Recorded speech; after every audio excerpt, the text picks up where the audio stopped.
We hold these truths to be self-evident, that all men are created equal. It is the great parent of science and of virtue, and that a nation will be great in both, always in proportion as it is free. Our liberty depends on the freedom of the press, and that cannot be limited without being lost.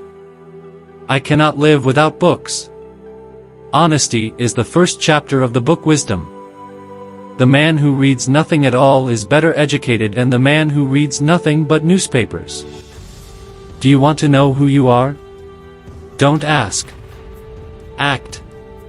Action will delineate and define you. I predict future happiness for Americans, if they can prevent the government from wasting the labors of the people under the pretense of taking care of them. The legitimate powers of government extend to such acts only as are injurious to others. It does me no injury for my neighbor to say there are 20 gods or no God. It neither picks my pocket nor breaks my leg.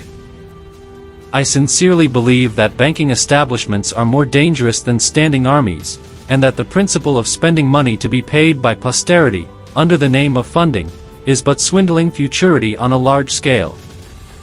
The most valuable of all talents is that of never using two words when one will do.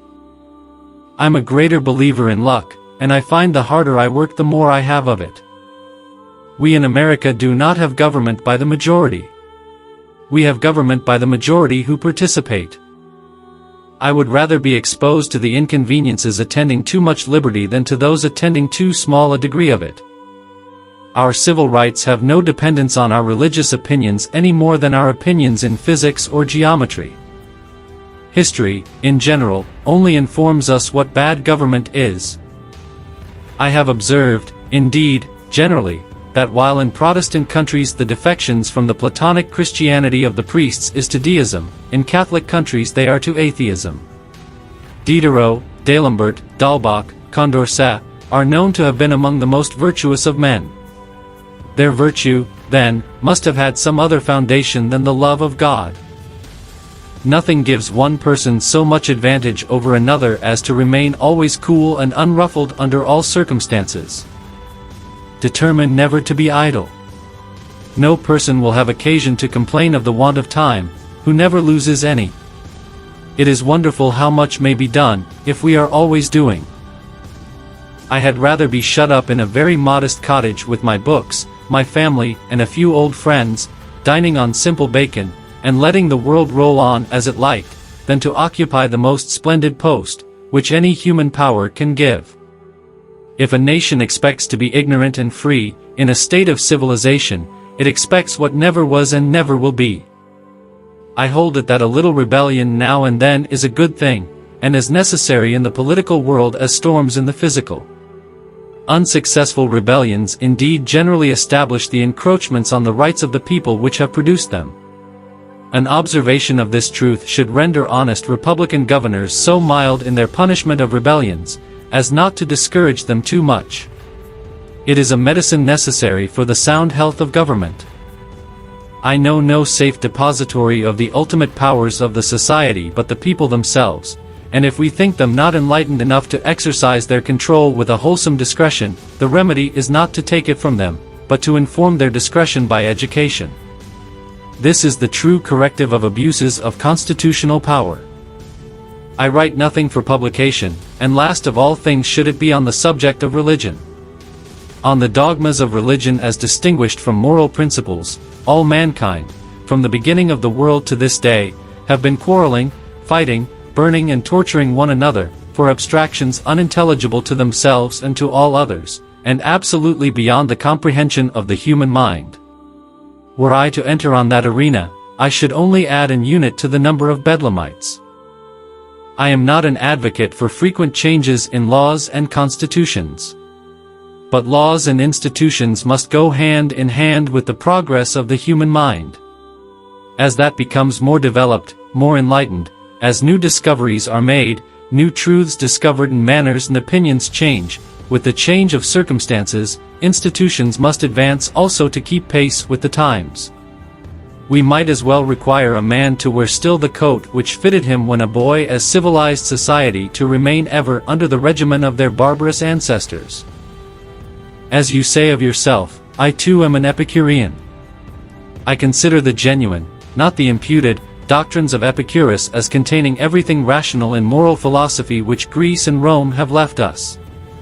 When we see religion split into so many thousands of sects, and I may say Christianity itself divided into its thousands also, who are disputing, anathematizing, and where the laws permit burning and torturing one another for abstractions which no one of them understand, and which are indeed beyond the comprehension of the human mind, into which of the chambers of this bedlam would a man wish to thrust himself?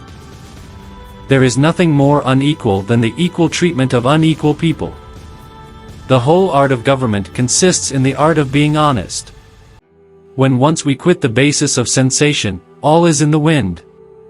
To talk of immaterial existences is to talk of nothings. To say that the human soul, angels, God, are immaterial, is to say they are nothings, or that there is no God, no angels, no soul. I cannot reason otherwise, but I believe I am supported in my creed of materialism by Locke, Tracy, and Stewart. All should be laid open to you without reserve, for there is not a truth existing which I fear, or would wish unknown to the whole world. If you want something you've never had, you must be willing to do something you've never done. But friendship is precious, not only in the shade but in the sunshine of life, and thanks to a benevolent arrangement of things, the greater part of life is sunshine. I will recur for proof to the days we have lately passed. On these indeed the sun shone brightly. I think one travels more usefully when they travel alone, because they reflect more. Timid men prefer the calm of despotism to the tempestuous sea of liberty. It is an axiom in my mind, that our liberty can never be safe but in the hands of the people themselves, and that too of the people with a certain degree of instruction. This it is the business of the state to effect, and on a general plan. I wish that all nations may recover and retain their independence, that those which are overgrown may not advance beyond safe measures of power, that a salutary balance may be ever maintained among nations, and that our peace, commerce, and friendship may be sought and cultivated by all. It is our business to manufacture for ourselves whatever we can, to keep our markets open for what we can spare or want, and the less we have to do with the amities or enmities of Europe, the better. Not in our day, but at no distant one, we may shake a rod over the heads of all, which may make the stoutest of them tremble. But I hope our wisdom will grow with our power, and teach us, that the less we use our power, the greater it will be. The spirit of resistance to government is so valuable on certain occasions, that I wish it to be always kept alive. It will often be exercised when wrong, but better so than not to be exercised at all. I like a little rebellion now and then. It is like a storm in the atmosphere. Do not bite at the bait of pleasure till you know there is no hook beneath it. I was bold in the pursuit of knowledge, never fearing to follow truth and reason to whatever results they led. What a stupendous, what an incomprehensible machine is man! Who can endure toil, famine, stripes, imprisonment and death itself in vindication of his own liberty, and the next moment inflict on his fellow men a bondage, 1 hour of which is fraught with more misery than ages of that which he rose in rebellion to oppose? History, I believe, furnishes no example of a priest-ridden people maintaining a free civil government. This marks the lowest grade of ignorance of which their civil as well as religious leaders will always avail themselves for their own purposes. Some men look at constitutions with sanctimonious reverence, and deem them like the Ark of the Covenant, too sacred to be touched. They ascribe to the men of the preceding age a wisdom more than human, and suppose what they did to be beyond amendment, but I know also, that laws and institutions must go hand in hand with the progress of the human mind. As that becomes more developed, more enlightened, as new discoveries are made, new truths disclosed, and manners and opinions change with the change of circumstances, institutions must advance also, and keep pace with the times. If once the people become inattentive to the public affairs, you and I, and Congress and assemblies, judges and governors, shall all become wolves. It seems to be the law of our general nature, in spite of individual exceptions. Some men look at constitutions with sanctimonious reverence, and deem them like the Ark of the Covenant, too sacred to be touched. They ascribe to the men of the preceding age a wisdom more than human, and suppose what they did to be beyond amendment, but I know also, that laws and institutions must go hand in hand with the progress of the human mind.